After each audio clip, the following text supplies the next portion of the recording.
Sa likod ng bawat pag-ibig, may nakatagong mga sugat at pag-asang minsang sinikap abutin. Sa bawat pighati at pangungulila, naroon ang tanong na hindi matutuldukan. Saan nga ba nagkulang? Sa paglayo ng minamahal, ang pusong naiwan ay nagdurusa, patuloy na naghahanap ng kasagutan sa bawat pag-ikot ng tadhana. Sa bawat patak ng luha at bawat hakbang palayo, ang sigaw ng puso'y nananatiling umaasa, pilit na hinahanap ang nakaraan na minsang nagbigay ng kahulugan.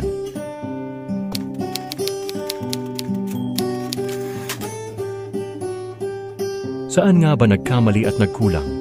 Ang damdamin ko na minahal ka lang. Bakit nga ba bigla na lamang binitiwan at iniwan mo ng walang dahilan? Batid mo kaya na sa iyong paglayo, ang sugat na iniwan mo ay nagdurugo? Nagdurusa sa sakit na hindi humihinto, ang pusong ito na hindi na mabuo. Ang yakap ng iba'y aking iniiwasan dahil ang totoo di ko ito kailangan. Sapagkat sa iyo ko lang natagpuan at naramdaman ang magmahal.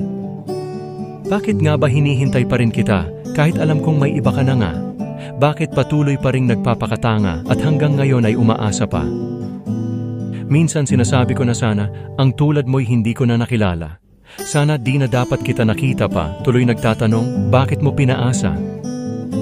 Buhat nang ako'y nilayuan mo. Nang nilisan mo ang ating paraiso, gumulo ang takbo ng aking mundo, at ang buhay ko ay hindi ko maiwasto. Hiling ko lang ay sana naman, Sinta, sa piling ko kung maaari bumalik ka na, para maayos kung ano ang nasira sa kwento at relasyon nating dalawa. Ngayon, sino pa ang aking yayakapin kapag malamig ang simoy ng hangin? Sino pa ang aking laging susuyuin kapag ikaw ay nagtatampo sa akin? Ngayon, sino pa ang aking iibigin kung hindi mo na ako kayang mahalin?